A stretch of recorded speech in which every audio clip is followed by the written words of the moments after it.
Hi, welcome to another episode of Hot Takes. I'm begin by just saying, hey, kids, you just know that they're going to do these things. Jenny Gilruth, the Education Secretary, is launching an inquiry. She feels it's necessary because reports have reached her that children, pupils, are accessing things they shouldn't be accessing through their government-issued schools' iPads. Basically, they're looking at, let's just say, short videos of an explicit adult nature. Can't say the word, YouTube doesn't like it. But you know the sort of thing I'm on about. Ladies with very few clothes on. Gentlemen in a state of déshabillé. Let us say that they must be very poor, they can't afford clothes, and so they're attempting to keep warm by cuddling or something. That kind of video. Anyway, she's investigating whether these pupils, across the whole country, it isn't just in any area, have been accessing these sites. Hubs. You know the sort of hubs. You don't pretend you don't know, okay? You know exactly what I'm talking about.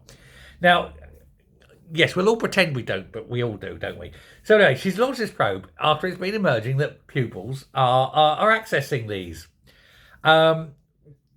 They should apparently, when they was provided, have had filters that would have stopped children accessing the sites. However, first of all, children being children, and secondly, everyone being cleverer than politicians, they took them all of about 5 seconds to work out how to get around this limit. I remember many years ago working for a company. They brought in the new system and certain things were disbarred. You weren't allowed, for example, to go onto eBay or Amazon because they figured people were sitting on eBay and Amazon all day. Blah, blah, blah, blah, blah. Until we needed to buy something and then said, well, where's this? Why is that? Oh, because we buy them on Amazon, yeah, but we're barred from Amazon, so we can't buy them anymore. And the boss was like, whose stupid idea was that? And we all pointed to the IT manager. And he was very, very soon an ex-IT manager. He was escorted from the building about a week later because of all the other things he tried to do and impose and all sorts of things. Limitation. Apparently he was a very religious fellow and he didn't like us looking at certain things and all sorts of things were really barred. And everybody just got fed up with it. We weren't that sort of company. We weren't corporate in that way. We were a corporate company. We were a £1 billion company, but we weren't that corporate. People just wanted to use the YouTubes and the Facebooks and things like that. So yeah, I went and changed everything. And he didn't like it, and he kicked up a stink, and away he went. But it goes to show, it takes seconds. Boom, we were past it. We were through it. And kids are like that now. Tens of thousands of children have been accessing Hub. You know, the P hubs. On their iPads, and they can track this and that, but there's nothing they can do about it. Of course, it's quite impossible. And the irony is, how can they possibly go after and punish someone for accessing P Hub when they didn't do anything about Michael Matheson, who was allegedly accessing P Hub alone in his hotel when he was on holiday in Morocco and costing the good taxpayer of Scotland £11,000 for what is possibly the most expensive wank in history. Well, there you go. This is what happens, isn't it? So you can't really, you can't go and search their iPads because you wouldn't search Michael Matthewson's. I don't know who Michael Matthews is. Why does that come up? Anyway, they didn't search Michael Matheson's iPad. They can't really now go and search these kids.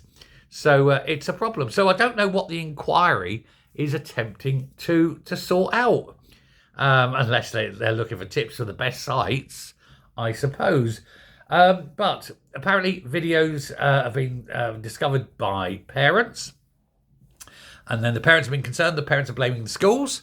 I think the parents need to blame themselves. If the kids are doing this, why are the parents not monitoring it? Surely this is bad parenting. You cannot blame the tool, you know. It's not the computer's fault that the child is looking at these sites. It's the child doing it. So it's a parenting issue, as I say, not a school issue. I don't know why Jenny Gilruth needs and feels the need to get involved. And what exactly is she going to do about it anyway? wag an admonishing finger, tell them off, say, now, children, you've been so naughty, don't do it. What a load of absolute tripe that it is.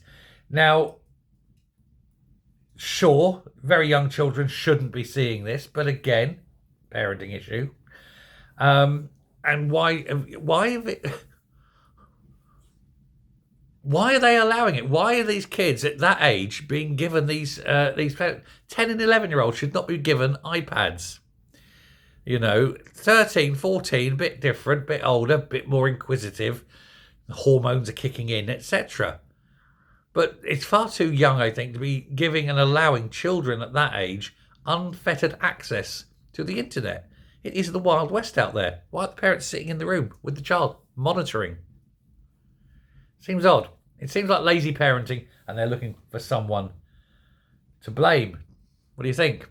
Now, Edinburgh City Council have issued a statement, because councils like issuing statements because that's cheap. Doing something, not so cheap. Issuing statements, nice and cheap. They said they've taken immediate steps to prevent this happening again and ordered an urgent review. I don't know what steps you can take to stop it. You just can't. You literally can't stop it. Local Scottish Tory MSP Miles Briggs wrote to Miss Gilruth to ask if similar security flaws have taken advantage of elsewhere in Scotland. You can't listen. Anyone who's watching me knows anything about tech knows that you can get around filters in seconds, especially kids, and it only takes one of them to work it out, and boom, they all know it because everyone's going, yeah, I'll get past this one, and they're on WhatsApping it, and it's gone. And so, whatever steps you think you're going to take, they're just going to be ineffective, aren't they? It's a pointless exercise, an exercise in sheer and utter futility.